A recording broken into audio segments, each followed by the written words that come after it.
Famous Escapes.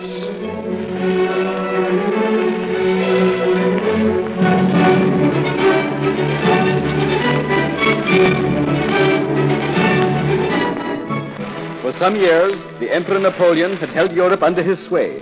But after his disastrous retreat from Moscow, the other nations combined against him, and by the year 1814, he was beaten to his knees. He retreated from Germany with consummate skill, his superior generalship making him always a menace to his enemies.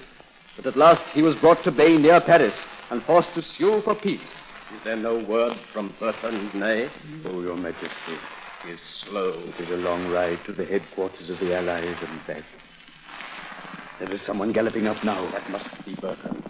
Let's hope he brings good news. You can scarcely hope for that, Your Majesty. Here he is. Well, Bertrand, what news do you bring? They insist that Your Majesty shall abdicate from the throne of France, and that the Bourbons will reign in your place. What? Otherwise, they refuse to make peace. This is infamous. I reign over France by the will of the people. I am afraid, Your Majesty, that the will of the people cannot avail against the bayonets of the Allies. What was that? What, Your Majesty? I heard men marching in the distance. I did not hear them. Perhaps these allies have broken the armistice and hope to capture me by surprise. They would not do that. I am sure I heard men marching. Make inquiries, Ney. Yes, Your Majesty. I will go with them. These allies. Bertrand, what terms are there besides my abdication? What part of my realm will they let me retain? The island of Elba. Elba? Why, it is scarcely 10 miles across. And you may take 1,000 men from the old guard. I to command 1,000 men on a tiny island after being master of the whole of Europe? Very well. I have heard their terms. Now they shall hear mine. I will never abdicate from the throne of France. That means war. You have only one corps left. The 6th Army Corps. One army corps led by Napoleon is a match for the rest of the world. Your Majesty, you were right. What is it, Ney? That noise you heard, it was men marching. It was the 6th Army Corps. They have deserted to the Allies. We have not a single regiment left now. Is the document of abdication made out, Bertrand? Yes, Your Majesty. Give me a pen.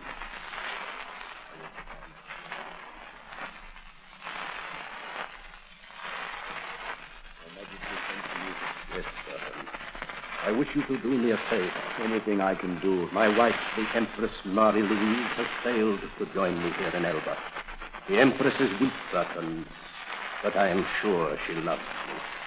I want you to go to Vienna, see the Empress, and persuade her to join me here. With pleasure, Your Majesty. They will deny you admittance, but you must see her at all costs.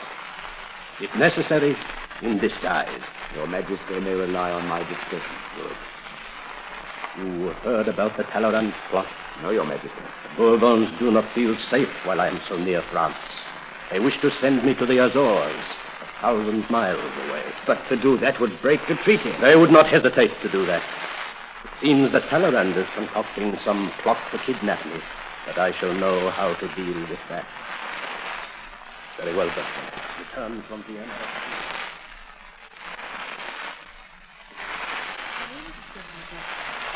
She knows who I am.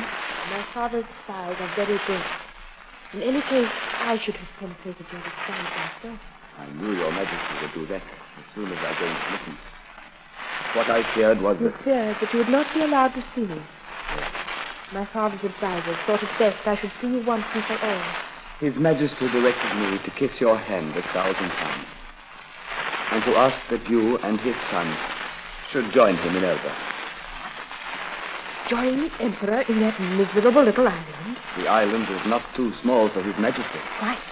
The Emperor raised from humble origin.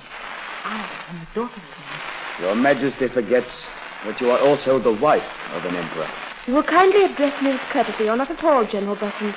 Your Majesty, there is not a woman in France who would not be proud to share the emperor's exile. Let him get some woman of France, then.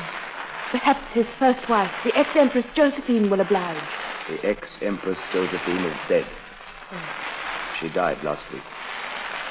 When you return to Elba, General Bertrand, you may tell your master that not only am I unwilling ever to live with him again, but that I refuse even to be granted the Duchy of Parma.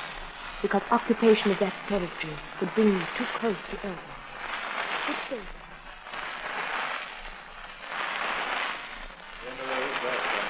You have ridden fast, Bertrand. I will not forget it. What is the news from Vienna? Did you see Her Majesty? Yes. What did she say? When is she coming? I hesitate to say it, Your Majesty. You mean she has refused to come to Elba? Yes. And has son? She will not part with him. Josephine would never have deserted me like this, but they all desert me now. You heard about Ney? He has accepted a command under the Bourbons. Yes. I could never have believed it of Ney, the closest of all my marshals. Respect from Paris, Your Majesty. Give it to me. Very well, Bertrand. This makes up my mind. The dispatch from Paris? Yes, it is a report from my friend.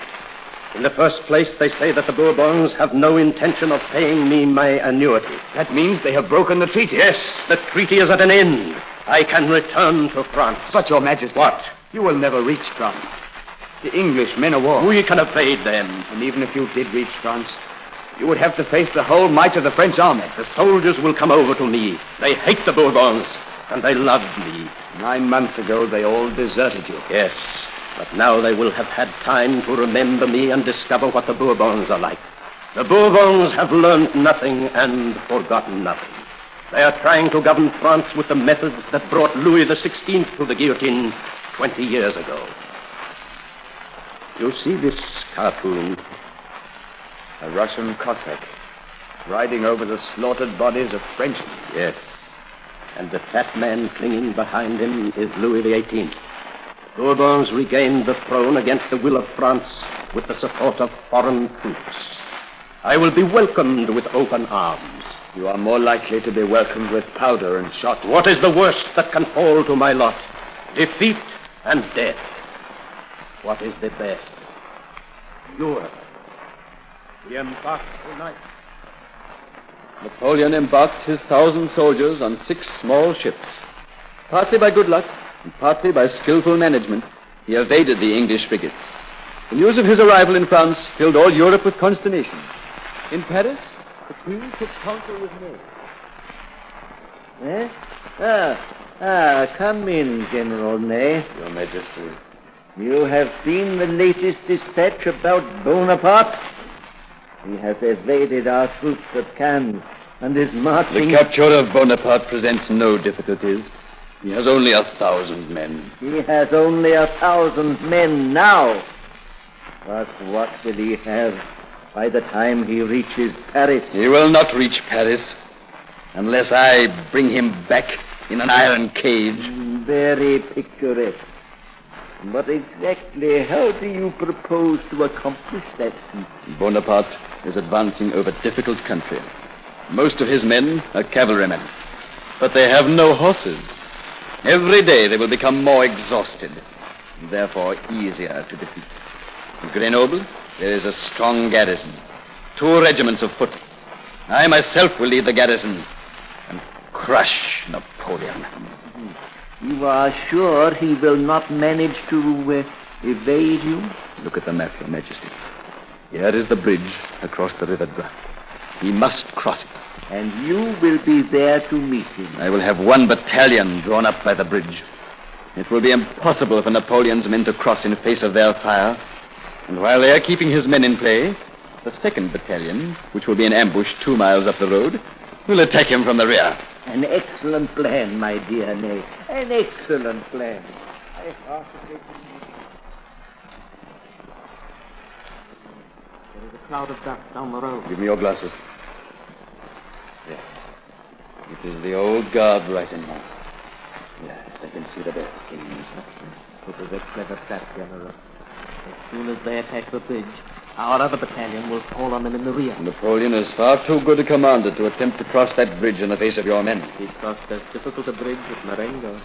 That's true. I was with him. But he did not cross that bridge until he had first pounded away at the enemy with his artillery.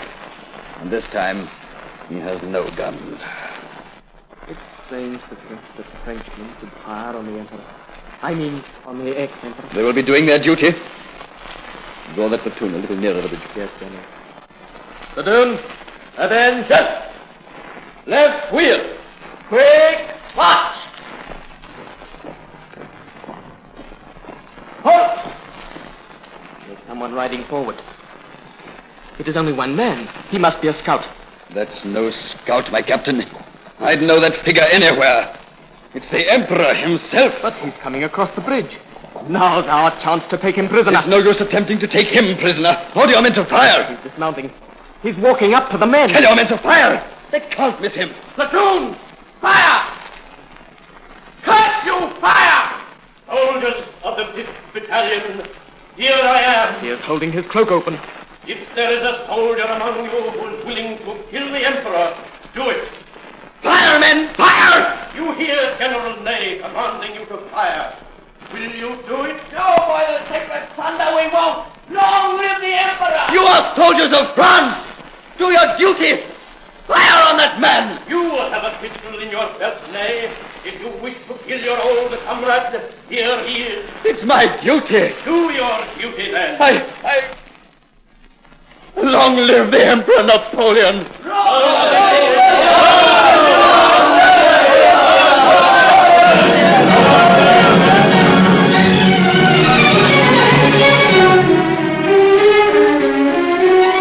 The rest is history. Napoleon swept on in triumph to Paris, the soldiers everywhere flocking to his banner. In a few days, he was Emperor of France once more. But his triumph was short-lived. 3 months later, the Allies met him at Waterloo, and he was overwhelmingly defeated. In his lonely captivity at St. Helena, he must sometimes have regretted that he ever succeeded in escaping from the pleasant island of Elba.